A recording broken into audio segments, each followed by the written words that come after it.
কিভাবে বাংলাদেশের সীমানাকে আমি বাড়াবো, this is a priority to me. ইতিহাসের চাকা কি তবে উল্টো দিকে ঘুরতে শুরু করেছে?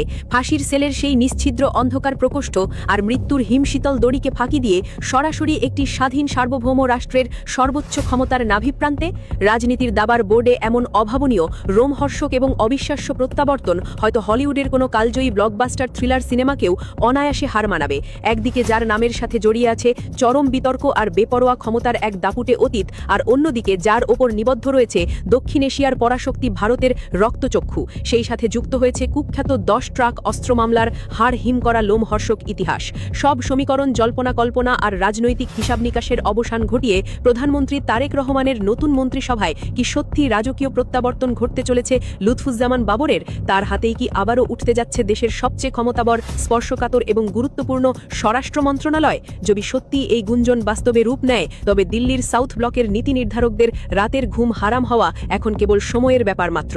আজকের বিশেষ ইনভেস্টিগেটিভ বিশ্লেষণে আমরা উন্মোচন করতে যাচ্ছি রাজনীতির অন্দরমহলের এমন এক মাস্টার প্ল্যান, যা শুধু বাংলাদেশের সীমানায় নয়, বরং পুরো দক্ষিণ এশিয়ার ভূ রাজনীতিতে এক প্রলয়ঙ্কারী কম্পন সৃষ্টি করতে পারে। আমাদের একটু পেছনের ইতিহাসের দিকে ফিরে তাকাতে হবে। 2013 সালের 18ই নভেম্বর তৎকালীন প্রধানমন্ত্রী শেখ হাসিনা চরম বিতর্কিত 10ম জাতীয় সংসদ নির্বাচনকে সামনে রেখে একটি নির্বাচনকালীন সরকার গঠন করেছিলেন। সেই সময় মন্ত্রিসভার সদস্য সংখ্যা 1 লাফে পৌঁছেছিল 63 জনে, যা ছিল স্বাধীন বাংলাদেশের 53 বছরের ইতিহাসে আকারের দিক থেকে সর্ববৃহৎ এবং রেকর্ড সৃষ্টিকারী। কিন্তু বিশ্বস্ত সূত্রে জানা যাচ্ছে, এবার সেই রেকর্ডও ভেঙে চুরমার করতে চলেছেন বর্তমান প্রধানমন্ত্রী তারেক রহমান। রাজনীতির উত্তপ্ত মাঠে কান পাতলে শোনা যাচ্ছে এক বিশাল রদবদল এবং মন্ত্রিসভা সম্প্রসারণের জোরালো ও শক্তিশালী গুঞ্জন। অর্থাৎ খুব দ্রুতই বিএনপি নেতৃত্বাধীন সরকারের মন্ত্রিসভার আকার ও কলবর আরও বৃদ্ধি পেতে যাচ্ছে। বর্তমানে এই মন্ত্রিসভার সদস্য সংখ্যা 49 জন। তবে উদ্বেগের বিষয় হল, তাদের বেশিরভাগই দাপ্তরিক কাজে এবং প্রশাসনিক নীতি নির্ধারণে তুলনামূলকভাবে নতুন ও নবীন।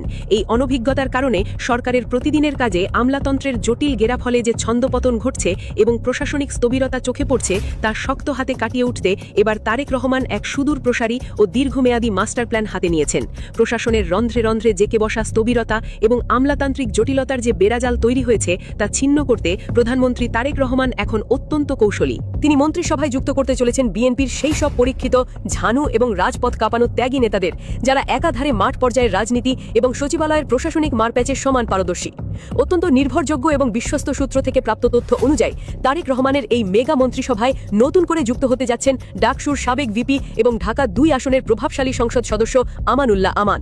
একই সাথে এই তালিকায় জোরালোভাবে নাম শোনা যাচ্ছে গাজীপুর 5 আসনের হেভিওয়েট সংসদ সদস্য AKM ফজলুল হক মিলনের। তাদের অন্তর্ভুক্তি সরকারের প্রশাসনিক